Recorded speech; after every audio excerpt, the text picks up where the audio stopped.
Dalawang araw bago ibigay ang final report sa Pangulo, inimbitahan ngayong gabi ng Incident Investigation and Review Committee ang forensic expert na si Dr. Raquel Fortun para magbigyang linaw po ang forensic finding ukol sa August 23 hostage tragedy. Saksi si Maris Umali.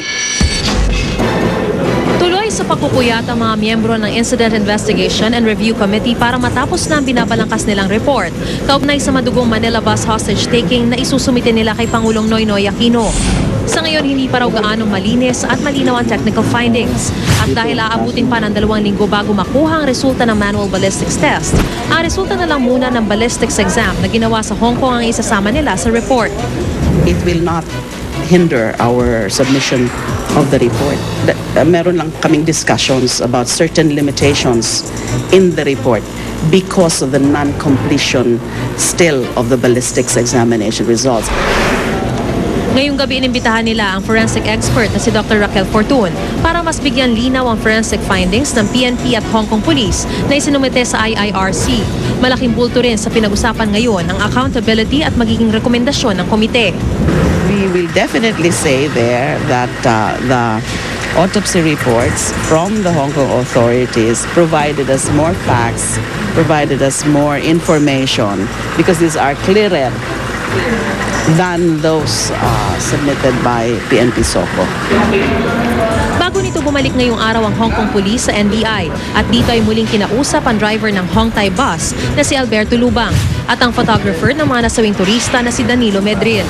Nakipagpulong din ang Hong Kong investigator sa PNP SOCO at NBI kanina para talakayin ang resulta ng forensic investigation at autopsy sa mga biktima ng hostage taking. Ako si Maris Umali, ang inyong saksi. Samantala, tinangka umano ni Andal Ampatuan Sr. na manuhol ng tig sa 10 milyong piso sa 3 tao para maabswelto sila sa kaso. Kabilang umano sa inalok si dating Presidential Advisor Jesus Dureza. Pero ayon sa dating kalihim, walang katotohanan ng paratang. Saksi si June Veneracion. Lantaran ko magpakita ng karangyaan ng mga Ampatuan. At ang mismong yamang ito rin daw ang ginamit umano ng kontrobersyal na pamilya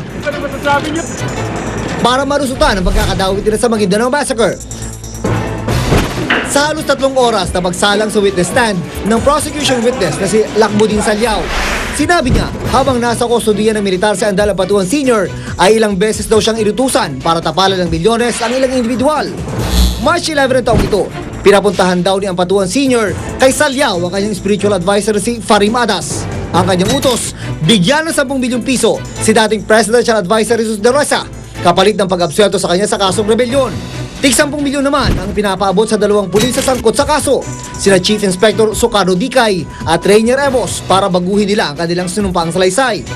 4 na NBI agent mula sa Davao ang pinag-abutan daw ng 10 milyon para kay Evos. Sa panayam ng media kay Dicay sa loob ng korte, inamin niya ang 10 milyong pisong alok, pero git niya, hindi niya raw ito tinanggap. Si Dureza sinabi namang walang katotohanan ng paratang dahil unang-una, wala naman daw sa kamay niya ang kapangyarihang baguhin ang takbo ng kaso. Kaya naman gusto niyang magkaroon ng hiwalay na investigasyon dito upang malinis sa kanyang pangalan. Pero hindi pa niya nagtatapos ang testimonya ni Salyao. Noong February 28, inutusan naman daw ni Andal Sr. si Ustads Adas na bigyan ng 200 milyong piso si Dato Umbrasin Suwat, ang nakalaban ni Ismael Toto Mangudadato sa pagkagobernador ng Maguindanao nitong nakaraang eleksyon. Nabibigla ako saan nila kinukuha itong pera na to. At wala naman sila mga negosyo, maliban dun sa kinurakot nilang pera sa gobyerno.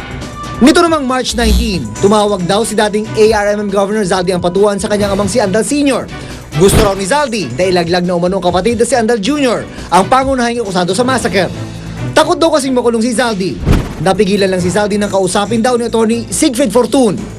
Pero itinanggi ito ni Fortun. Wala raw siyang dahilan para payuhan si Zaldi dahil hindi naman niya ito kliyente.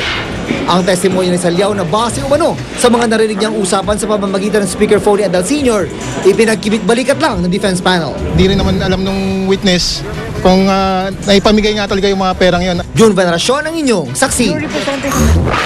At sama-sama natin saksihan, saring-saring robot nilikha gamit ang mga basura at pinaglumaang bagay. At ang homegrown fish pa sa Tondo na pampatanggal stress. Balitang hatid ng isang liga na katotohanan. Sa sama-sama nating pagiging saksi. Hangad ng saksi at Nescafe Decaf ang walang kinikilingang pagbabalita para sa